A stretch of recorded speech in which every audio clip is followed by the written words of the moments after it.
Inflation destroys savings, and it also destroys a currency. Every country around the world is currently inflating their currency in order to make their exports cheaper, as well as erode a portion of their debt. This race to the bottom must eventually come to an end. If we use history as a guide, we find that a currency can go from reliable to worthless in about 1 year. Watch the warning signs and comprehend the severity of them, because there is hyperinflation ahead. And it is undoubtable that prices are at an all-time high. Let's take a look at this, because there's some real big denials out there and people just simply will not face the music yet.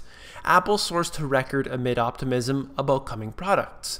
They hit another record high, and apparently since 2007, they've gone up 7-fold. This is a dramatic increase. Now, if you had your money in the Apple stock, you would have made a lot of money. But let's take a look at other things that matter right here.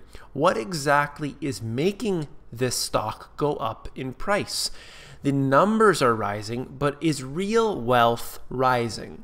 Let's take a look at this. Average price of ground beef hits an all-time high. And I would just continue on to the next one saying that same issue. Price index for steak hits an all-time high. These are obviously interconnected. And they're saying that it has reached a price it never has before. Now, is that steak or is that ground beef any better than it was 5, 10, 100 years ago? The answer is of course no. So what we have is inflation. This inflation makes assets, makes commodities increase. Why? Because there are more dollars out there. How many dollars are there out there? Well, if you take a look at this out of Fox Business, the Federal Reserve's balance sheet has more than quadrupled to $4.4 trillion since the beginning of the economic crisis due to its large quantity of security purchases, ergo quantitative easing. They're talking about $4.4 trillion created out of thin air, and that's what's recorded on their balance sheet. That does not include the off-balance sheet numbers. We know there's at least $16 trillion, and that was from the audit that was done there. But anyway, this is obviously a big problem. When you print up money and you give it to banks and you have this scheme going, you're going to have major problems. I'm going to go on quickly. You've heard me talk about it before. Now, people don't think that a hyperinflation could happen. They say it will never happen here. But the fact remains is that if you live in the United States, it has happened twice. It happened during the Revolutionary War, and it happened during the Civil War. So this has happened 2 times before, and it is always to pay for war. That's the way it works. This has happened in many countries around the world where they need to pay for war, and they simply never get out of it until they destroy their currency. Now, the US has some advantages, being the petrodollar, being the reserve currency of the world, but that is all changing now. So you can have to really realize that if you hold dollar-denominated assets, if you hold stocks measured in dollars, things are going to be changing soon, and you need to really understand this. This is going to be a big thing for the future.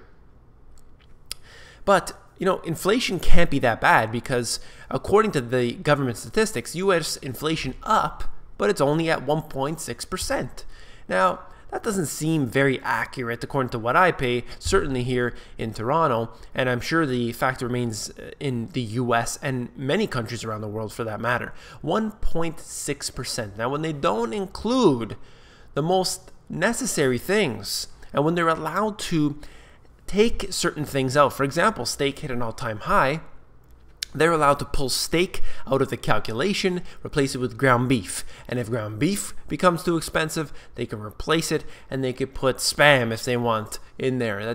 That's really how this works. They're allowed to manipulate the statistics legally, and that's how they get a number of 1.6, knowing that everything is hitting an all-time high right now.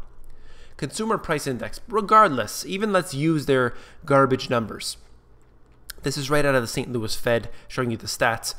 Year over year, everything is increasing. This is all the way back prior to 1960, and you can see till today we have the prices increasing over year. So it doesn't matter what's going to happen. You know specifically that your dollars are worth less the next year. Knowing that, do you want to hold assets that are in dollars, or do you want to hold something that will maintain its value as the dollars become more and more worthless? That's what I'm trying to get to. And what I'm trying to avoid is this. Venezuela's 12-month inflation topped 62% in June. 62% inflation, these people are destroyed. They're never going to come back from this until something major happens, and it usually ends up bad for the people in that country. This is also, it's not just Venezuela, it is many countries around the world. When you have sanctions, when you have governments that take your money, your tax money, use it inefficiently, you have these socialist schemes like they have there, taking the money of these, communist, socialism, whatever you want to call it. It's all collectivism, where they take your money and they think that they have a better idea of what to do with it. You have issues like this. Of course, there's many reasons why there's 62% inflation. However, I'm just explaining that you're not allowed to really deal with your own money. The government takes such a large portion of that, and they run criminal schemes like the Federal Reserve Bank, like our income tax going directly to pay for it, so on and so forth. So I hope that you like this information. I will stop rambling, and I hope that you will become an insider. It's totally free. It's at themoneygps.com. Scroll down to the bottom and fill in your email address, and you get occasional emails from me.